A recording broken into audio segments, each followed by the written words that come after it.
So in today's video, I'm actually going to try a knitting machine. Okay, in previous videos, I have shown you how to use just your regular kind of circular loom. I made a video on how to do it for a hat. I plan to show you how to do a sock slipper at some point as well. And I really enjoy doing it on the circular loom. I can relax, I can watch TV. The thickness of the yarn, I can, do fairly thick yarn with it. It's not been an issue.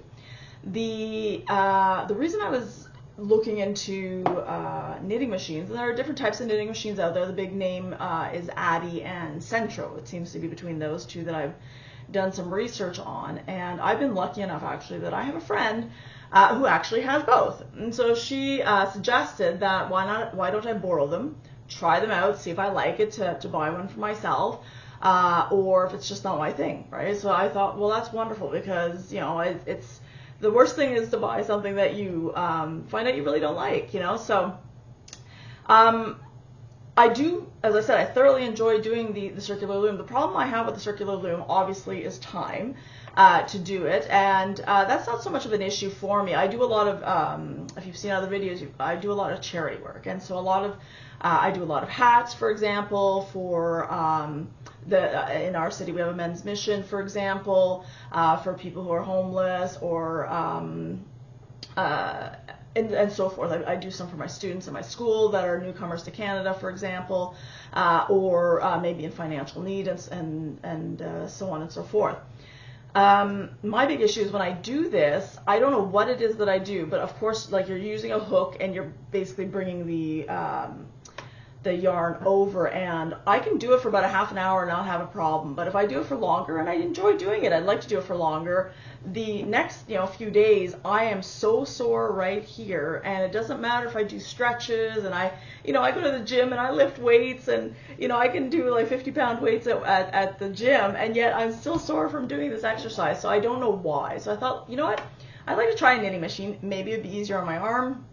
Obviously, you could crank out a whole bunch if you're doing it for charity, so I thought that would be a really added bonus as well. Okay, so today's video specifically is I'm going to be looking at the what is it called? The knitting Mushroom House.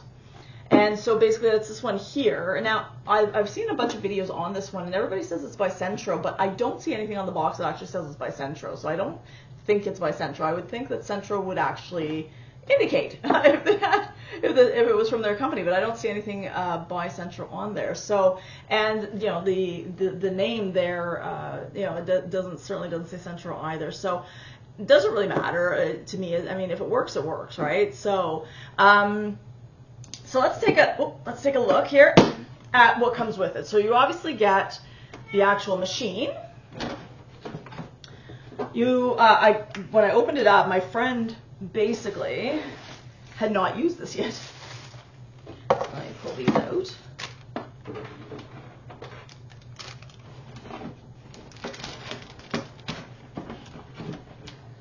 All right. So my friend basically had not actually opened this yet, and so, which was awesome that I could just look at it. But basically, you've got instructions. It does have QR codes for videos, which I did not necessarily check out. I didn't have that on my phone. It does have instructions, I'm going to assume in Chinese as well, and it does say it is made in China. So again, whether that's Centro, I have no idea, right? It doesn't, as I said, it doesn't indicate anything like that. It comes with the mushroom lid, which I obviously did not, open up, okay? But again, the mushroom lid just goes on top, makes it look really cute. I don't know that it has any functionality to it. I haven't used it yet, so I just left it in the container, in the covering for my friend. It comes with 4 stickers. I'm going to assume it came with 4 suction cups, which I put on the bottom of the little, for the little feet to stick to a table, basically, because you don't want it moving around. And it comes with 4 stickies. So I'm going to assume the stickies are in replacement of the suction cups, which again, I'm not going to do it because it's not mine, and I certainly don't want to do any permanent changes to it. It came with a bunch of yarn, which is really cool for you to get started on. Okay, so different types of yarn, which I'm not going to use. I'm going to leave that obviously for my friend. And then it came basically with a little crochet hook, some darning needles of 2 different sizes as well, okay? So there was not a lot for me to put together. I mean, it came pretty much put together. I just had to put on the suction feed, which, you know, took all of 30 seconds to do, okay? So I'm gonna put this back in the box for now, okay? So what I want to do right now is I wanted to, I did try already, okay? So in a previous video, I have done, let's move that over. I've done a hat on the loom. This basically a 21 peg loom. This one has 32 basically pegs, I guess you could say, whereas this one is obviously 21. I do have one that's 31, which is larger, but in my loom video, I just use a really small one just to do you know, show you the basics of how to do a hat with a brim, you know, and of course you can obviously use the exact same instructions for any size of circular loom that you want.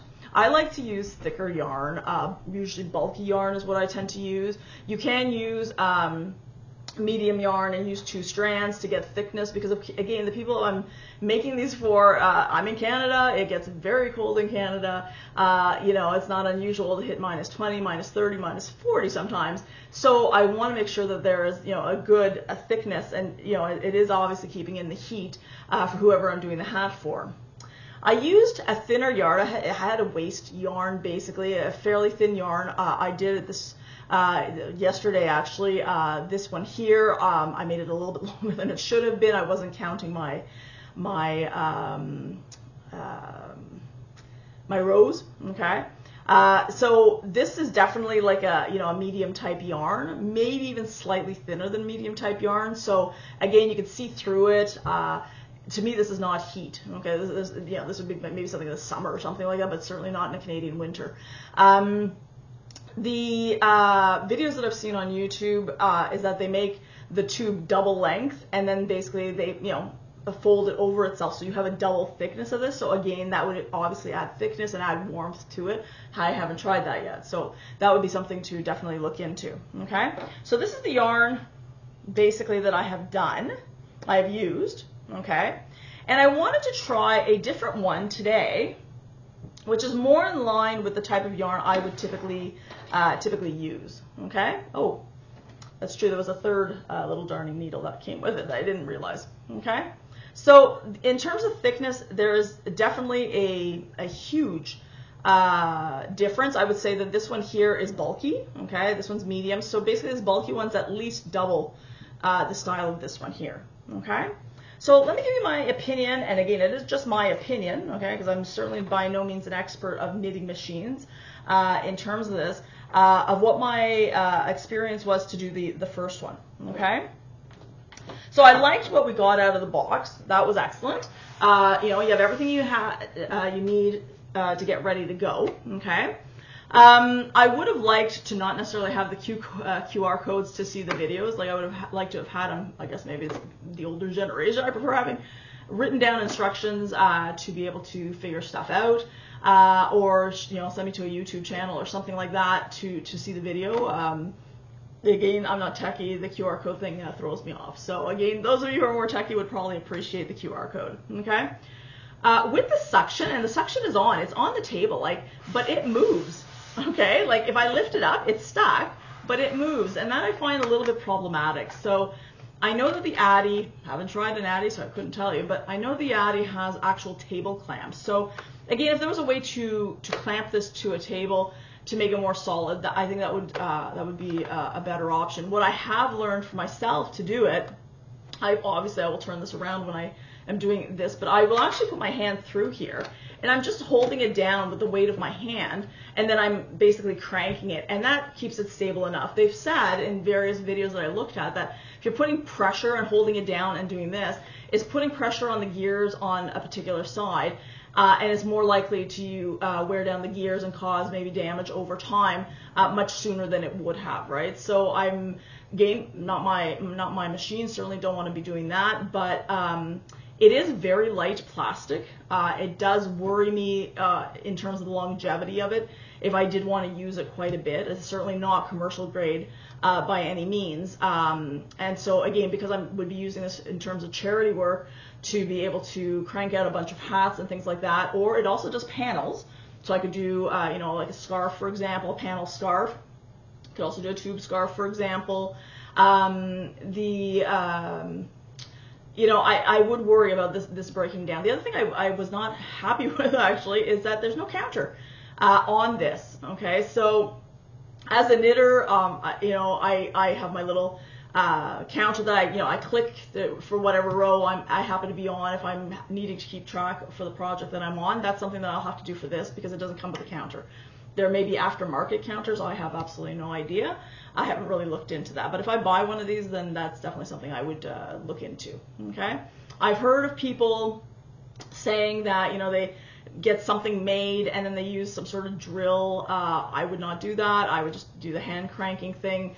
To me, it's not meant to have a drill. I would think that would wear the gears out a lot faster and need replacements. So again, I don't you need to use it for what it was meant to be used for. When I first took it out of the box and we started to do it, I did find it was very squeaky and it did not flow very well. I was quite reluctant to keep going with it, but within the first few rows, once you got those first few rows done, it became very, very smooth. So that's I was very happy to see that. So I think it was just a matter. There was some oil actually down here when I opened it up. So possibly when they oiled the gears or whatever, it just took time for that oil to go through the gears, in the first few rows to make it nice and smooth, and then it's not an issue. There is a tension counter, right? Tension, I guess you could say like a tension counter, but anyways, the whole tension. You've got three basically for looser tension, medium tension, high tension, for example, and it'll show you in the instructions how to place that accordingly. And I did use that. I was going to just hold it in my hand, and I decided to end up using it, and that's fine. But again, when I had this, a kind instead of a cake, if you ever use a ball winder, and I have a video on how to use a ball winder, is that the cake will come off very easily, and it doesn't float all over the place. This one, because it's rotating and it's rolling all over the place, at some point it gets a little bit more taut, and the second you have a little extra tension on here, you can feel there's extra tension when you're actually trying to crank this, right? So it was just a matter of watching that, it's getting to the end of its looseness there. Okay, let me pull some more, roll some more out. So I think in future, what I would do is I would use my ball winder, put this into a cake, so it just would spin right off much easier than it does, obviously, in a roll. If you have one of those, they look like phallic symbols, I guess, where basically they have a base and they have a big rod there, and you put your wound ball, but also these kind of balls on it, and then it undoes. Then that's also another option as well. Okay. So what I want to try right now is I would like to try doing a hat, but this time I'm going to use a bulkier one to see whether or not it actually works. We know that it works with the medium, works very nicely. Again, I would double up for a Canadian hat. As opposed to, I guess if you're, I don't know how south you have to go in the U.S. to be able to wear one layer toque. I am envious during our winters. But let me reorient the camera, and then what I'm going to do is I will show you how to set stuff up and how to get an actual hat done. All right.